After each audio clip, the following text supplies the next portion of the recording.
बार सुबह 8 बजे DD news पर।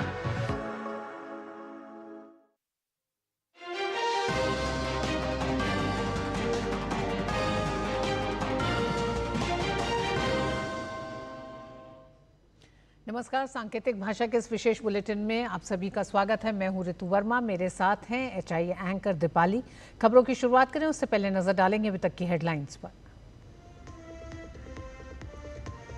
सुपर स्वच्छ लीग श्रेणी में इंदौर बना सबसे साफ शहर। नई दिल्ली में राष्ट्रपति द्रौपदी मुर्मू ने प्रदान किए स्वच्छ सर्वेक्षण 2024-25 पुरस्कार। 4 श्रेणी में दिए गए 78 पुरस्कार। राष्ट्रपति ने स्वच्छता मित्रों के प्रयास को बताया सराहनीय।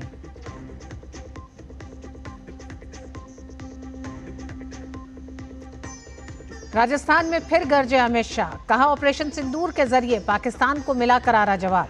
जयपुर में सहकार एवं रोजगार उत्सव में आने वाले 100 सालों को बताया सहकारिता के।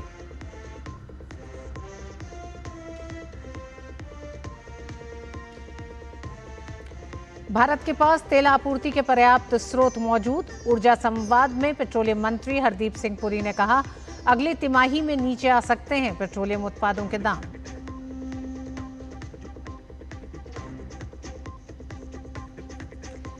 निमिषा प्रिया मामले में भारत सरकार लगातार सक्रिय, दी जा रही है हर संभव कानूनी सहायता। मामले में यमन से लगातार संपर्क में। नाटो प्रमुख के बयान पर विदेश मंत्रालय ने कहा ऊर्जा जरूरतों को पूरा करना हमारी सर्वोच्च प्राथमिकता।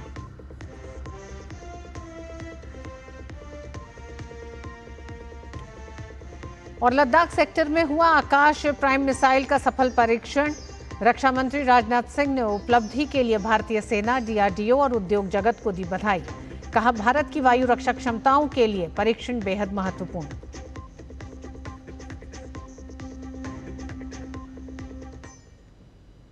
राष्ट्रपति द्रौपदी मुर्मू ने नई दिल्ली के विज्ञान भवन में प्रतिष्ठित स्वच्छ सर्वेक्षण 2024-25 पुरस्कार प्रदान किए। सुपर स्वच्छ लीग शहर की 10 लाख से ऊपर की आबादी वाले शहर की श्रेणी में इंदौर को प्रथम पुरस्कार, सूरत को दूसरा पुरस्कार, नवी मुंबई को तीसरा और विजयवाड़ा को चौथा पुरस्कार मिला है। वहीं सुपर स्वच्छ लीग शहर की 3 से 10 लाख की आबादी वाली श्रेणी में नोएडा को पहला, चंडीगढ़ को दूसरा और मैसूर को तीसरा स्थान मिला। इसके अलावा स्वच्छ शहर पुरस्कारों में 10 लाख से अधिक आबादी वाले शहर में अहमदाबाद शीर्ष पर रहा, जबकि भोपाल दूसरे और लखनऊ तीसरे स्थान पर रहा। 2024-25 विश्व के सबसे बड़े शहरी स्वच्छता सर्वेक्षण का 9वां संस्करण है। इस बार स्वच्छ सर्वेक्षण 24-25 पुरस्कार की थीम रिड्यूस, रीयूज, रिसाइकिल पर केंद्रित रही। कार्यक्रम को संबोधित करते हुए राष्ट्रपति द्रौपदी मुर्मू ने विजेताओं को बधाई दी और कहा कि कम आबादी वाले शहरों में संसाधनों की कमी के बावजूद स्वच्छता मित्रों के प्रयास सराहनीय हैं। स्वच्छता सर्वेक्षण 2024-25 में इंदौर को लगातार 8वीं बार भारत के सबसे स्वच्छ शहर का खिताब मिला। इस बार इंदौर को स्वच्छता सर्वेक्षण 24-25 की सुपर लीग में शामिल किया गया। इंदौर को मिली सफलता में इंदौर के मेयर पुष्पमित्र भार्गव से खास बात की हमारे संवाददाता धीरज कुमार ने। स्वच्छता सर्वेक्षण में एक बार फिर इंदौर शहर ने पहली बाजी मारी है। इस मुद्दे पर बात करने के लिए हमारे साथ इंदौर के मेयर मौजूद हैं। सबसे पहले सर बहुत बहुत बधाई आपको। इस खुशी पे इस मौके आप क्या कहेंगे? सबसे पहले हमारे सफाई मित्रों का बहुत धन्यवाद कि उनकी अथक मेहनत से सुबह, दोपहर, शाम और रात को भी वो शहर की गलियों को साफ़ करते हैं। सबसे पहले उनका बहुत धन्यवाद। दूसरा, देश के यशस्वी प्रधानमंत्री श्री नरेंद्र मोदी जी के सपने को पूरा करने वाला शहर इंदौर है और उन्होंने जो स्वच्छ भारत सर्वेक्षण का संकल्प लिया था वो हम पूरा करके दिखा रहे हैं और उसको करने में इंदौर की जनता की सबसे बड़ी सहभागिता है, अधिकारियों की अथक मेहनत है और जनप्रतिनिधियों की जागरूकता है। तो ये 4 लोग मिलके इंदौर शहर को लगातार नंबर 1 बनाए हुए हैं।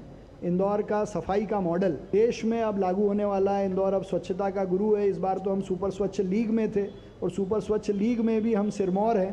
प्रधानमंत्री जी ने कहा था कि इंदौर एक दौर है और हमने उसको सिद्ध करके बताया कि अब वो स्वच्छता का भी सिरमौर है। तो इंदौर फिर सुपर और रैंकिंग से भी ऊपर। बाकी शहर जो हैं, कैसे आप इस मॉडल को बनाए हुए हैं? थोड़ा सा बाकी शहर के लिए भी कुछ आप बताएं। देखिए, हमारे मॉडल का कोई कॉपीराइट नहीं है। जो चाहे उसको कॉपी कर सकता है, उसको पूरा राइट है कॉपी करने का। और ये कोई टॉप सीक्रेट नहीं है। हाँ, लेकिन सबसे महत्वपूर्ण बात यह है कि जनता को इसको अपनी आदत बनानी पड़ेगी, जनता को अपना व्यवहार बदलना पड़ेगा। इंदौर की जनता ने अपना व्यवहार बदला, ना खुद कचरा फेंकती है ना किसी को फेंकने देती है, और उसके बाद फिर रिसोर्सेज का, इनोवेशन का और टेक्नोलॉजी का यूज़ करके वेस्ट का मैनेजमेंट हो, उसकी प्रोसेसिंग हो, दिन रात उसकी मॉनिटरिंग हो, और कई बार कुछ लोग जो गड़बड़ करते हैं उन पे लगातार फाइन भी हो। तो यही एक तरीका है।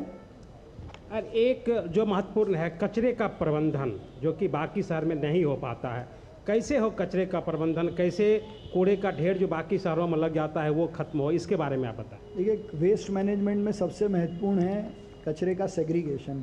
दुनिया के कई देश कचरा सेग्रीगेट नहीं कर पाते हैं। मैं आज ही इजराइल से यहाँ पहुँचा हूँ। इंदौर के वेस्ट कलेक्शन और मैनेजमेंट से वो सीखना चाहते हैं। तो पहला है सेग्रीगेशन, घर से कचरा अलग हिस्सों में मिले, और जब वो अलग हिस्सों में मिलेगा तो उसका महत्व बढ़ेगा, उसकी प्रोसेसिंग आसान होगी। सूखे कचरे से सीमेंट फैक्ट्री को फ्यूल मिलेगा, गीले कचरे से सीधे बायो सीएनजी बन जाएगी, हरे कचरे से भी पैलेट्स बन जाएंगे, ऑयल से ऑयल बन सकता है, कपड़े से कपड़ा बन सकता है। तो ये तब संभव है जब हम उसका सेग्रीगेशन ठीक से करें, और यही इंदौर की ताकत है। तो ये थे हमारे साथ इंदौर के मेयर। कैमरामैन अनिल ठाकुर के साथ धीरज कुमार, डीडी न्यूज़, दिल्ली। देश में स्वच्छता सर्वेक्षण 2024 में मध्य प्रदेश की राजधानी भोपाल को स्वच्छता श्रेणी में दूसरा स्थान हासिल हुआ है। इसको लेकर न सिर्फ भोपाल बल्कि पूरे मध्य प्रदेश वासियों में खुशी की लहर है। इस खुशी को भोपाल नगर निगम अध्यक्ष समेत भोपाल वासियों ने ढोल नगाड़े बजाकर, पटाखे जलाकर, मिठाइयां बांटकर सेलिब्रेट किया। दरअसल नई दिल्ली के विज्ञान भवन में स्वच्छता कार्यक्रम का आयोजन हुआ। इसमें भोपाल की महापौर मालती राय और निगम आयुक्त हरेंद्र नारायण को राष्ट्रपति द्रौपदी मुर्मू ने सम्मानित किया। स्वच्छता सर्वेक्षण 2024 के नतीजों में भोपाल को दूसरा तो लखनऊ को तीसरा स्थान मिला है।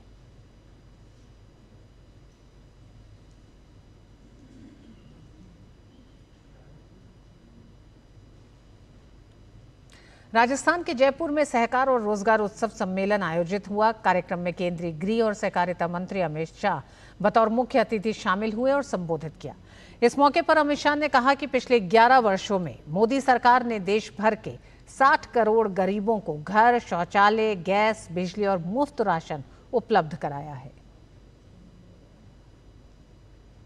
नरेंद्र मोदी सरकार ने 11 साल के अंदर 60 करोड़ गरीबों के लिए घर, शौचालय, बिजली, गैस, 5 किलो मुफ्त अनाज और इसके साथ साथ 5 लाख तक की फ्री दवाइयों का और इलाज का व्यवस्था नरेंद्र मोदी जी ने किया है। इस सारी योजनाओं का क्रियान्वयन भजनलाल जी के नेतृत्व में राजस्थान में बहुत अच्छे तरीके से होता है।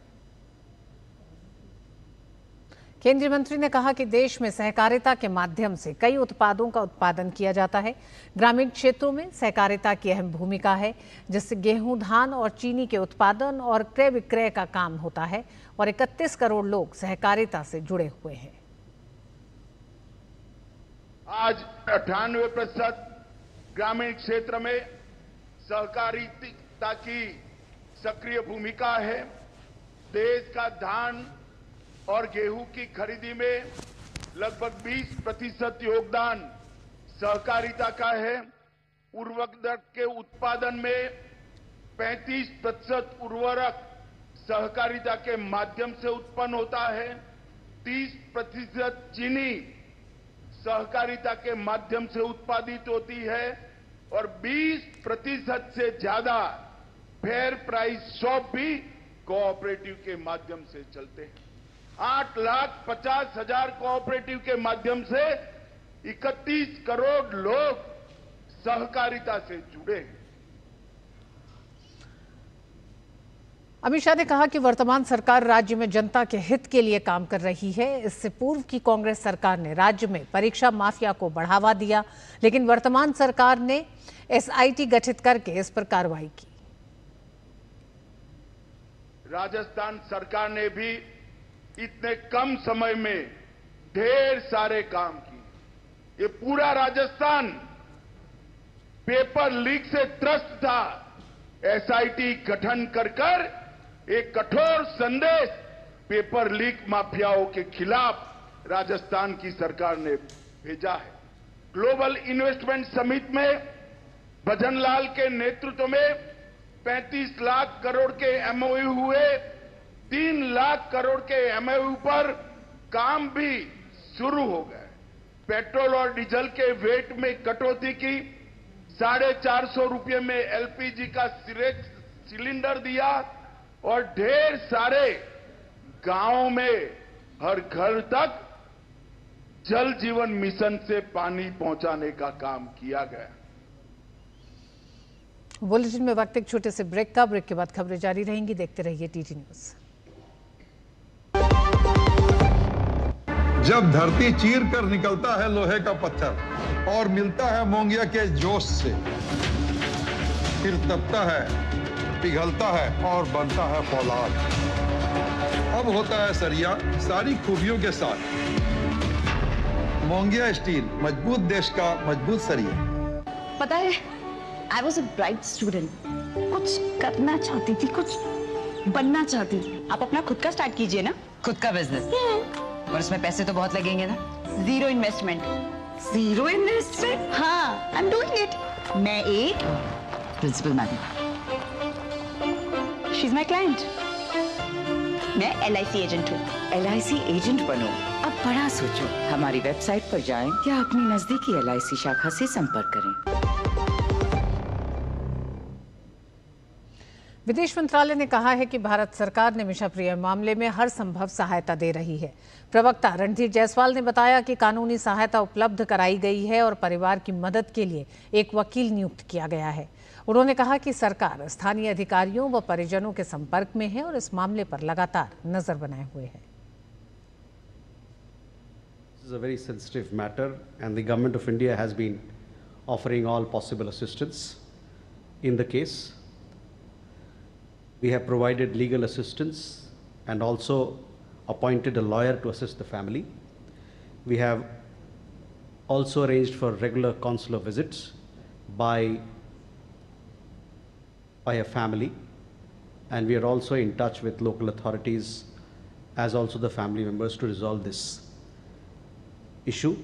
The local authorities in Yemen have postponed carrying out her sentence that was scheduled for 16 July that you're well aware of. We continue to closely follow the matter and render all possible assistance in the case. We are also in touch with some friendly governments in this regard. विदेश मंत्रालय ने NATO प्रमुख की टिप्पणियों पर प्रतिक्रिया दी है। मंत्रालय के प्रवक्ता रणधीर जायसवाल ने कहा कि देश की ऊर्जा जरूरतों को पूरा करना सरकार की सर्वोच्च प्राथमिकता है और इसके लिए भारत बाजार में उपलब्ध विकल्पों और वैश्विक परिस्थितियों के अनुसार कदम उठाएगा। We have seen reports on the subject and are closely following the developments. Let me reiterate, and I've said this in the past as well, securing energy needs of our people is understandably an overriding priority for us. In this endeavor, we are guided by what is there on offer in the markets, as also by the prevailing global circumstances. We would particularly caution against any double standards on the matter. कोरियाई गणराज्य के राष्ट्रपति ली Jae Myung के विशेष दूतों के एक प्रतिनिधिमंडल ने आज नई दिल्ली में विदेश मंत्री डॉक्टर एस जयशंकर से मुलाकात की। दक्षिण कोरिया के पूर्व प्रधानमंत्री किम बू क्यूम की अगुवाई में कोरियाई प्रतिनिधिमंडल ने विदेश मंत्री एस जयशंकर से मुलाकात की। डॉक्टर एस जयशंकर ने एक्स हैंडल पर मुलाकात की जानकारी साझा की। मुलाकात को लेकर उन्होंने लिखा कि इस बैठक में आर्थिक, तकनीकी, रक्षा और समुद्री सहयोग पर चर्चा हुई। साथ ही लोगों के बीच आपसी आदान प्रदान को बढ़ाने पर भी चर्चा हुई। डॉक्टर जयशंकर ने लिखा कि भारत दक्षिण कोरिया के नए प्रशासन के साथ सक्रिय रूप से जुड़ेगा और दोनों देशों के बीच विशेष रणनीतिक साझेदारी को और बढ़ाने की दिशा में काम करेगा।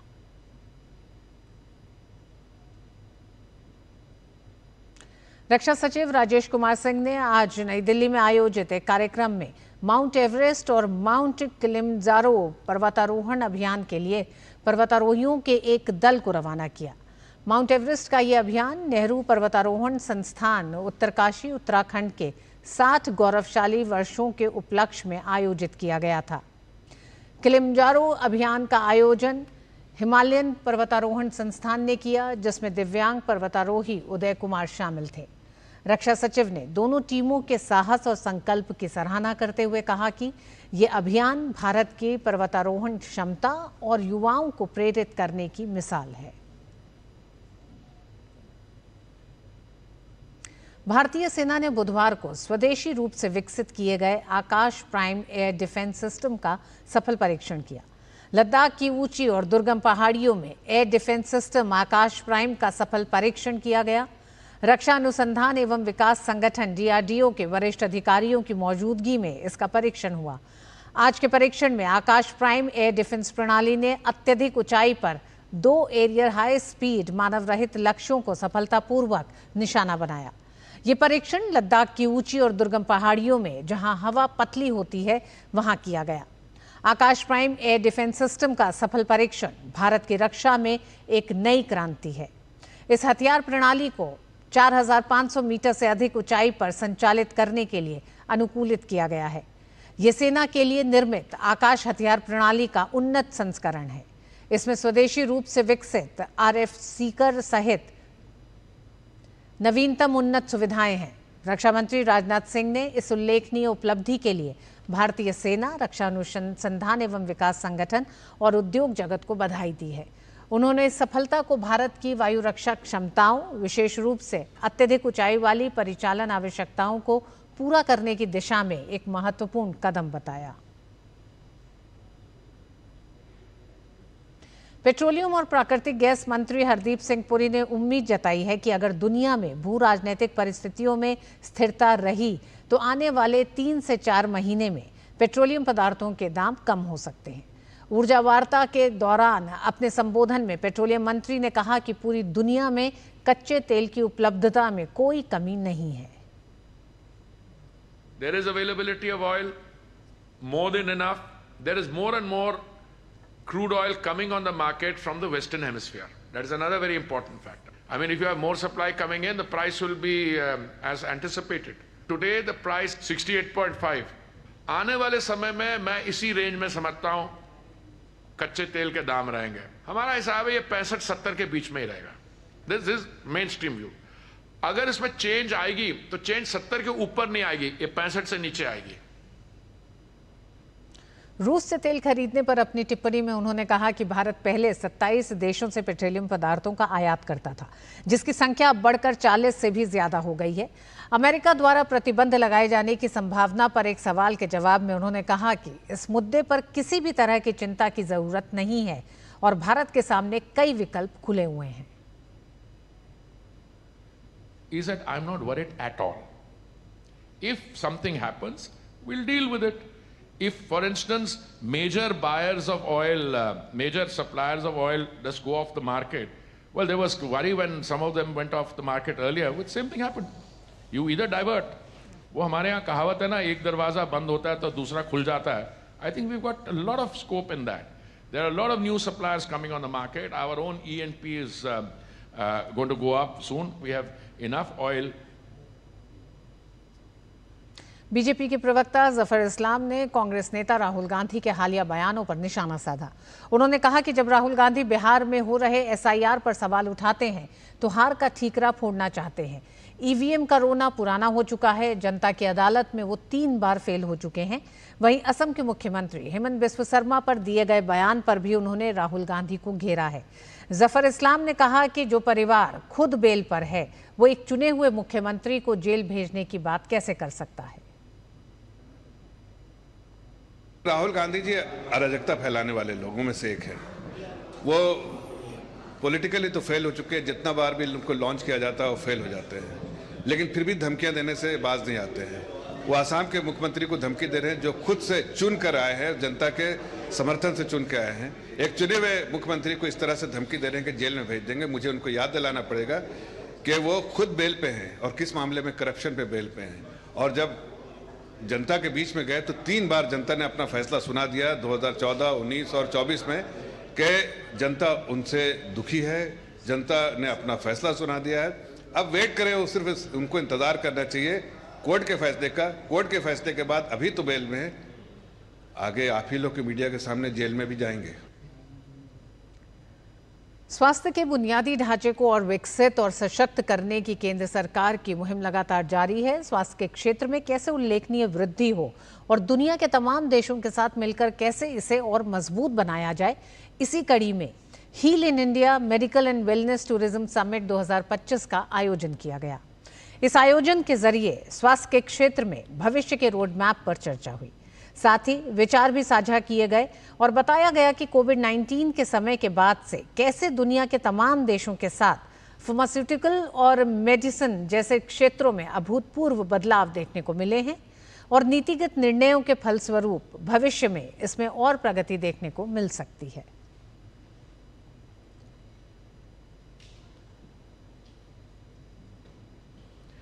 There are several areas of tourism which need to kick in.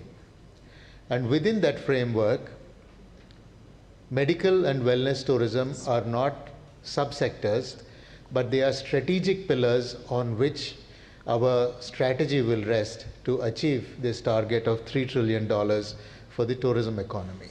We will have to showcase not only our competence, but we have to showcase our care, our compassion, and more importantly, our credibility.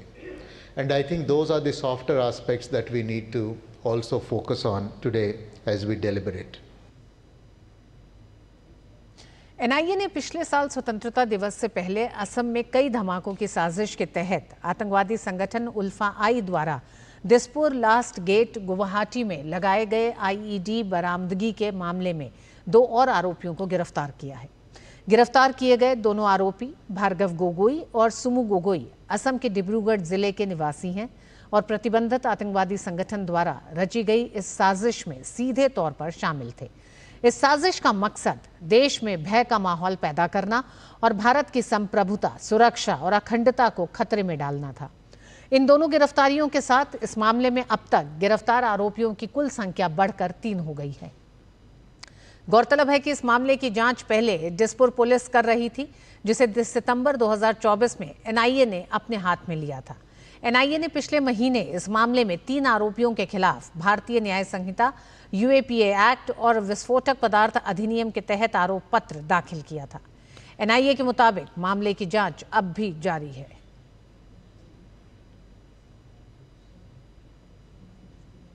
Police के द्वारा drug तस्कर गगनदीप सिंह की संपत्ति ध्वस्त की जा रही है। मामले पर एसपी अमृतसर ग्रामीण आदित्य वॉरियर ने कहा है कि गगनदीप सिंह फरार है, जिसकी तलाश की जा रही है। इसके खिलाफ एनडीपीएस अधिनियम के अंतर्गत 6 मामले दर्ज हैं। गगनदीप सिंह के खिलाफ पंचायत के लोगों ने शिकायत की थी।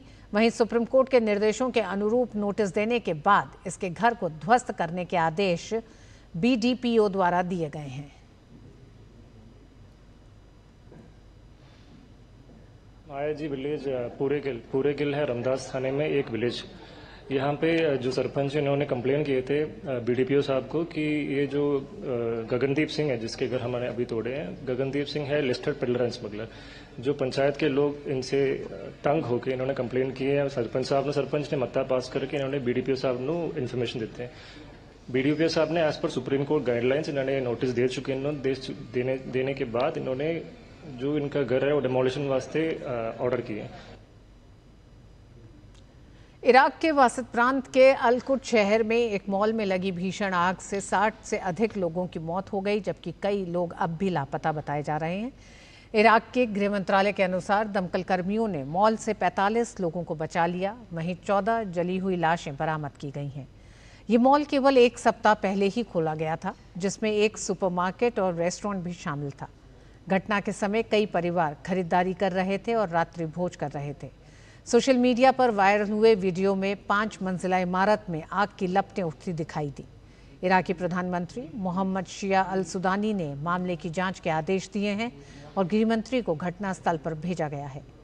वासित के गवर्नर मोहम्मद अल मयाही ने इसे त्रासदी और आपदा करार देते हुए मॉल और इमारत के मालिकों पर मुकदमा दर्ज करने की जानकारी दी है। सरकार ने 3 दिन के शोक की घोषणा की है और जांच रिपोर्ट 48 घंटे के भीतर पेश किए जाने की बात कही गई है। भारतीय बैडमिंटन खिलाड़ी लक्ष्य सेन जापान ओपन से बाहर हो गए हैं। लक्ष्य को अंतिम 16 के मुकाबले में जापान के कोडाई नाराओका ने 21-19, 21-11 से शिकस्त दी। ये मुकाबला करीब 1 घंटे तक चला। लक्ष्य ने पहले मैच में चीन के वांग जिंगजिंग पर 21-11, 21-18 से जीत दर्ज की थी, लेकिन वह अपनी इस लय को बरकरार नहीं रख सके।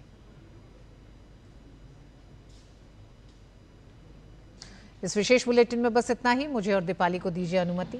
नमस्कार।